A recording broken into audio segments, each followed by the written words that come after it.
এখন ৩৯ পৃষ্ঠার ১২ নম্বর অঙ্কটা। একজন আম বিক্রেতার কিছু আমের বিক্রয় মূল্য ১৬০০ টাকা এবং লাভ হচ্ছে ১৬০ টাকা। লাভ ক্রয় মূল্যের কত অংশ? আচ্ছা, এখন এটার বিষয়টা একটু খেয়াল করো। এখানে তার দেয়া আছে কি ১৬০০ টাকা হচ্ছে তার বিক্রয় মূল্য এবং লাভ ১৬০ টাকা। তাহলে ক্রয় মূল্য কত? ক্রয়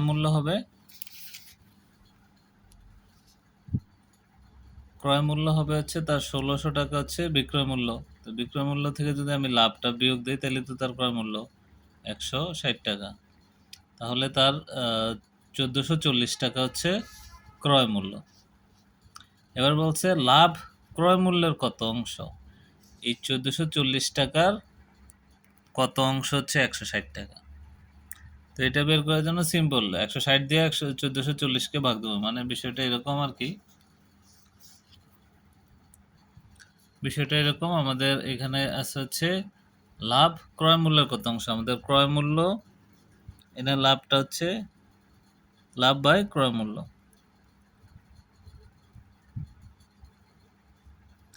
এটাই হচ্ছে আমাদের যে ক্রয় মূল্যের কত অংশ লাভটা।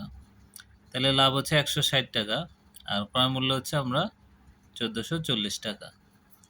এই ১৬০ দিয়ে আমি ১৪৪০কে ভাগ দেব। এটা আমরা এই ১৪৪০কে ভাগ দিতেছি ১৬০ দ্বারা, তাহলে ৯। এটা হচ্ছে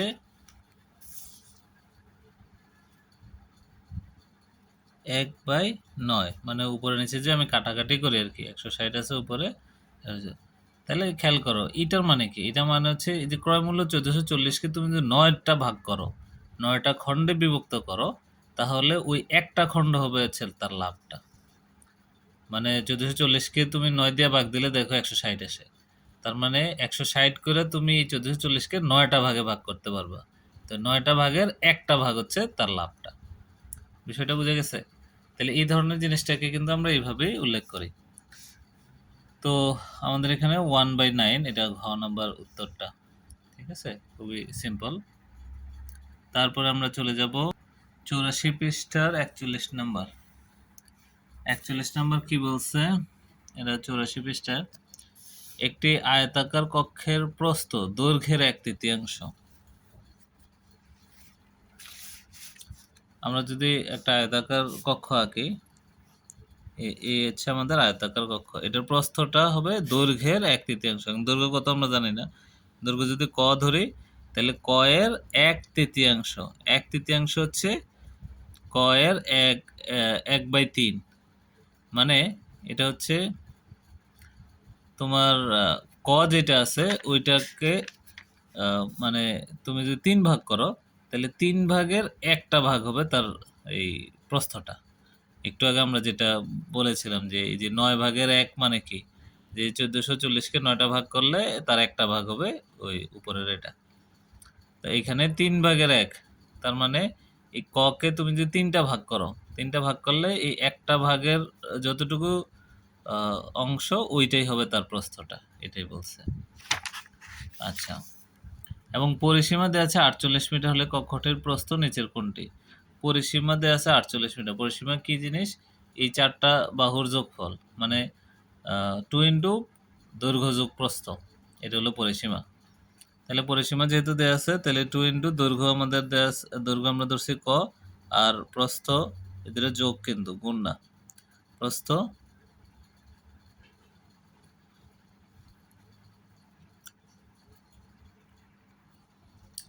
এটা উপরে ক, মানে এটা কিন্তু সমস্ত না, বিষয়টা খেয়াল করো। এটা হচ্ছে ক এর ১/৩, এখানে এর, তাহলে উপরে এটা ক মানে হচ্ছে উপরেই ক। ঠিক আছে, ১ না লিখলেও হবে। এটা সমান সমান আমাদের দেয়া আছে এখানে কত, ৪৮। তো এই ৪৮ এটা থেকে কিন্তু আমরা ক এর মান বের করতে পারবো। লসাগু করে যোগ করলাম, তাহলে ৪ ক ডিভাইড বাই ৩ আর ২ রয়ে গেছে। এই ২টাকে আমরা ওই পাশে নিয়ে যাই, তাহলে ৪ ক ডিভাইড বাই ৩ সমান সমান ২ দিয়ে এখানে গুণ আকারে আছে, ওইখানে গেলে কোনাকুনি নিচে চলে যাবে ভাগ আকারে। তো 48/2 মানে হচ্ছে 24।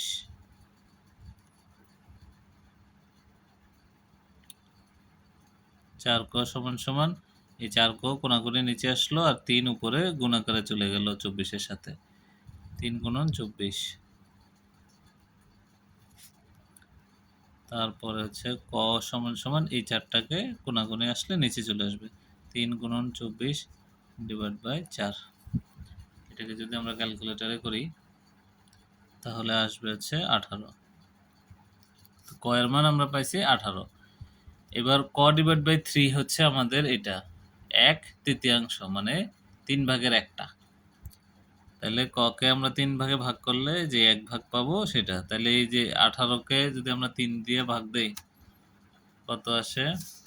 18/3। 3 দিয়ে ভাগ দিলে একটা অংশের মান কত আসছে? 6। এই 6টাই হচ্ছে তার প্রস্থ। তাহলে আমাদের এখানে 41-এর কত হচ্ছে যে 6 মিটার। 6 মিটার। এ হচ্ছে অঙ্ক।